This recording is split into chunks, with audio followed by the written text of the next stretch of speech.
नमस्कार दोस्तों। चू चू करती आई चिड़िया, दाल का दाना लाई चिड़िया, कौवा भी आया, मोर भी आया, चूहा भी आया, बंदर भी आया। नमस्कार दोस्तों, आज मैं आपके लिए जो पुस्तक लाई हूँ समीक्षा के अंतर्गत, वो है बाल कहानी संग्रह। जी हाँ दोस्तों, बच्चों की नन्ही मुन्नी दुनिया होती है जिनमें परियां हैं, राक्षस हैं, पशु पक्षी हैं, पेड़ हैं। आप देख सकते हैं पीछे कि बहुत सारे बच्चों की जो दुनिया है वो इनके इर्द गिर्द भी घूमती है। पशु पक्षी देखिए आप पीछे, मोर है, इसमें ऊंट है, और आप देख सकते हैं चिड़िया हैं, चहचहाती हैं देखिए, और पेड़ हैं। तो दोस्तों, आज पुस्तक समीक्षा कार्यक्रम में जिस पुस्तक की मैं समीक्षा करूंगी, आप देखिए, उसका नाम है माशी की जीत। जी हाँ दोस्तों, ये लिखी है डॉक्टर शील कौशिक।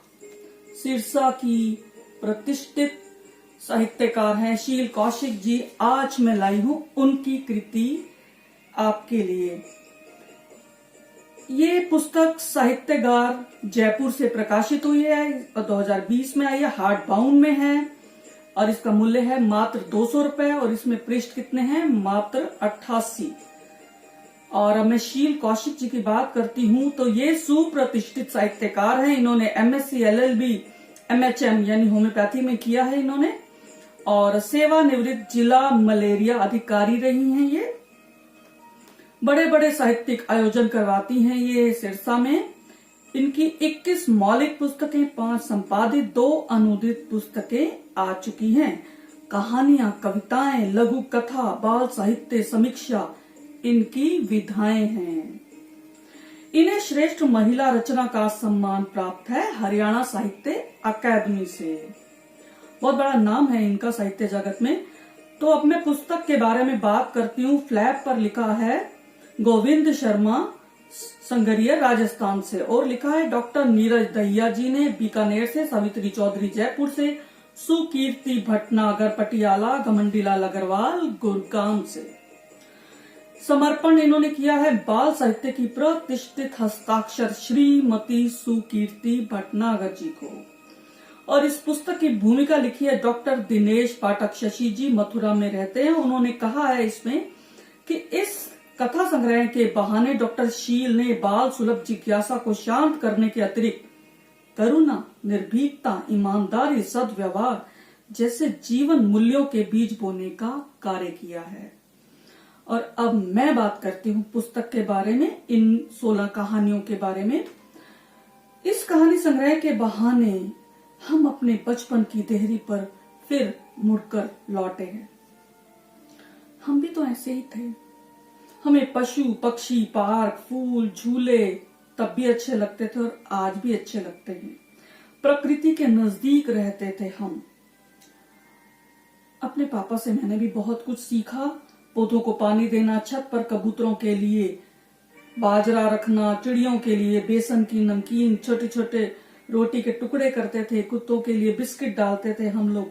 ये सब मुझे भी विरासत में मिला है, और मुझे लगता है बहुत सारे लोगों को अपने माता पिता से ये सब विरासत में मिला है, और हमें भी अपने बच्चों को यही सब देना चाहिए, जैसा डॉक्टर शील जी ने अपनी कहानियों के माध्यम से बताया है।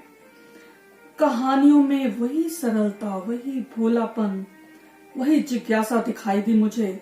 शब्द सरल हैं बच्चों के हिसाब से। व्यंजना शब्द शक्ति का अच्छा प्रयोग है ताकि नई पीढ़ी की गलतियां भी सुधारी जा सके। और वस्तु और पशु पक्षियों का मानवीयकरण किया गया है। इन्होंने किया है छतरी, पेड़, भालू, गौरैया आदि, इनका मानवीयकरण किया है। और प्रिंट बड़ा बड़ा है ताकि बच्चे आराम से पढ़ सकें। प्रत्येक कहानी के अनुरूप इसमें रेखा चित्र भी हैं। काश इनमें रंग भरे होते, क्योंकि बच्चों को रंग पसंद होते हैं, तब ये और भी लुभावने लगते। अब मैं बात करती हूँ पहली कहानी के बारे में। टीटू कबूतर। कबूतरों को लेकर बुनी गई है ये कहानी। बच्चे पशु पक्षियों से बहुत प्यार करते हैं, उनके साथ खेलना चाहते हैं, देखभाल करना चाहते हैं। इसमें यही बताया गया है। अब मैं शीर्षक कथा माशी की जीत के बारे में बात करती हूँ। भालू के मानवीकरण के जरिए बात आगे बढ़ती है। दुबली पतली भालू की बेटी दृढ़ निश्चयी है और वह अपने इसी अभ्यास के बल पर कैसे प्रतियोगिता जीतती है और कौन सी प्रतियोगिता जीती है, ये आप पढ़ने के बाद इसमें जान जाएंगे। इसमें यही बताया गया और यह कहानी मुझे इसलिए भी पसंद आई क्योंकि यह बड़ों के लिए भी प्रेरणा स्रोत ये कहानी है। कोई भी दृढ़ निश्चय और अभ्यास के बल पर कठिन से कठिन कार्य कर सकता है। जी हाँ दोस्तों, और अब मैं बात करती हूँ, इसमें अंतिम कहानी है इस संग्रह की, श्रेष्ठ मॉनिटर। मुझे सर्वश्रेष्ठ लगी ये कहानी क्योंकि इसमें जो सीख दी गई है वह भी बड़ों के लिए, बच्चों के साथ साथ बड़ों के लिए भी बहुत ही सीख देती है, उसे सीख देने का कार्य करती है ये कहानी। और अब शील जी को मैं बहुत बहुत बधाई देती हूँ बच्चों के दिलों में घर करने के लिए। और अब मैं इस संग्रह की आखिरी पंक्तियां जरूर पढ़ना चाहूंगी, इससे आप समझ जाएंगे कहानी में क्या है। इनके लीडर होने के नाते यह उसकी जिम्मेदारी है। इन पीछे चल रही बतखों को अपने लीडर पर पूरा विश्वास है। देखो, अब वह रुककर इन्हें सावधानी से पानी का खड्डा पार करवा रही है। समझे कुछ? दादा, हाँ दादाजी, मैं आपका इशारा समझ गया। मुझे मॉनिटर होने के नाते निक्कू का ध्यान रखना चाहिए था और बाकी बच्चों के साथ प्रेम पूर्वक मित्रवत रहना चाहिए था। एक बात कहूँ दादाजी, सलोनी सचमुच इस आगे चलने वाली बतख जैसी ही है। दादाजी ने प्यार से भाभी को चपत लगाई। तो दोस्तों, आपको कैसी लगी समीक्षा? अपने नन्हे मुन्ने बच्चों के लिए आप खरीदिए ये पुस्तक और प्यारे बच्चों, आप भी इसे जरूर पढ़ें।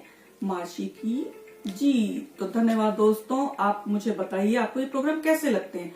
ज्यादा से ज्यादा लाइक कीजिए और मेरे इस चैनल को सब्सक्राइब कीजिए। शुक्रिया दोस्तों, फिर मिलेंगे।